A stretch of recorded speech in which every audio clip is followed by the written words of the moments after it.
Ça va. Vous n'allez pas sortir les briquets non plus, hein. Le petit passage un petit peu musical, c'est obligé quand t'abordes la question féminine. Je suis pas un ours, hein, c'est normal.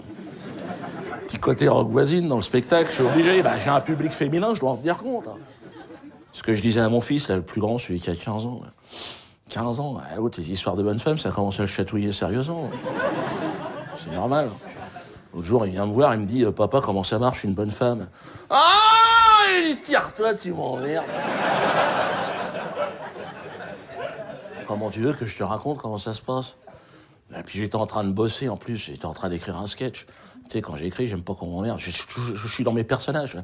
Ouais, je parlais comme ça, j'ai dit « Tire-toi, tu vois pas que je bosse. » Il m'a dit « Allez, papa. » D'accord. Allez, viens là, ma couille. C'est quoi le projet? Tu veux en manger de la pouliche, c'est ça? Mais je sentais que c'était pas le bon personnage pour parler de ce genre de choses. Donc je cherchais ma voix, en fait, mais j'arrivais pas à la retrouver. Et là m'est arrivée la voix, tu sais, du mec qui doublait tous les noirs dans les films des années 70. C'est un mec, il parlait comme ça.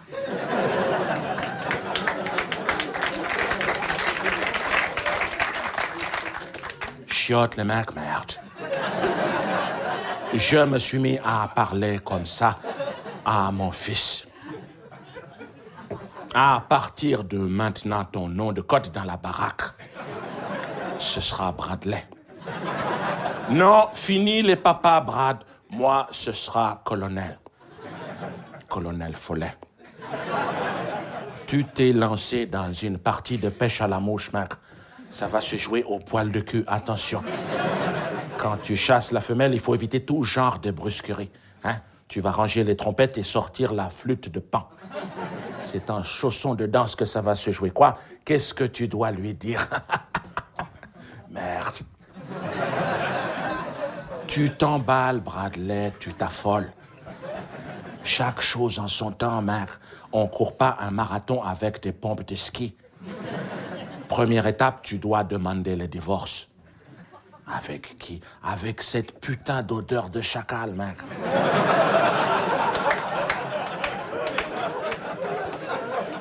Parce que aujourd'hui, mis à part une femelle fennec en rut, je vois pas très bien qui oserait poser sa truffe sur ta paillasse.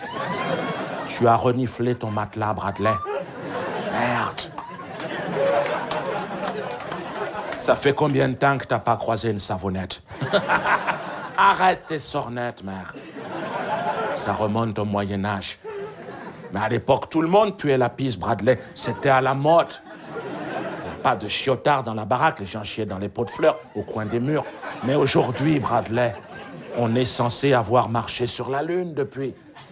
Quand on te renifle, on n'a pas cette sensation, mec. Aujourd'hui, on lave les tomates. Il y a même des balnéothérapies pour les clébards, Bradley. Il faudrait peut-être sortir de ta grotte, mec. Voilà le genre de blague, Bradley, qu'il faut arrêter, mec. Non, mec, shot. Non, il m'arrive de péter. Ça n'a rien à voir, Bradley. Le paix du père a une fonction rassurante chez nous. Bon, tu m'écoutes ou tu veux finir pédé, Bradley? Quand tu auras neutralisé ton odeur de chiotard, tu passeras en phase 2 te trouver une tenue de combat adéquate. Ce froc n'a aucun sens, mec.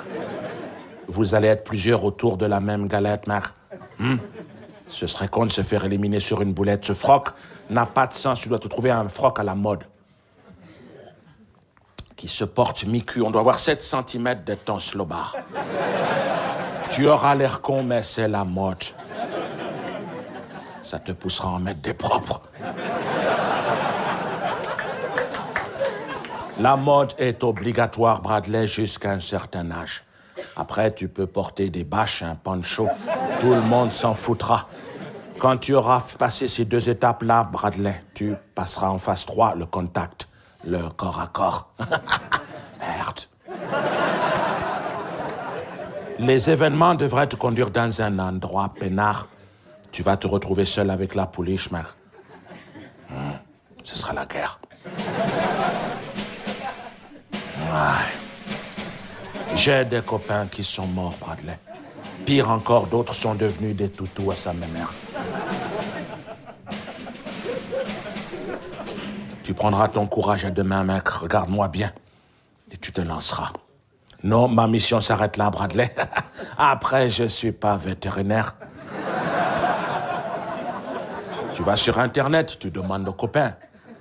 Après, non, n'insiste pas, Bradley, je ne te répondrai pas. Non, non, non, non. Après, tu veux que je... Tu insistes, Bradley? Après, tu seras fourré en permanence avec cette connasse, mec. Après, non, non, non, non, tu seras pendu au téléphone toute la journée. D'ailleurs, il faut que je change le forfait de ce téléphone. C'est moi qui paye, Bradley. Tu me l'imposeras même le dimanche à bouffer, mec. Je serai obligé de vous regarder comme ça, vous reluquer comme des cons pendant des heures. Tu attendras que je te tourne le dos pour lui lécher la gueule. Tu diras que ça sent le vieux chez moi. Tu lui feras peut-être même des gosses. Vous me les amènerez le dimanche quand ils vous feront trop chier. Pour qu'ils viennent chier chez moi, mec. Et là, je crèverai, Bradley. Ce sera mieux pour tout le monde. Faites des gosses. Tu m'as bien niqué, mec.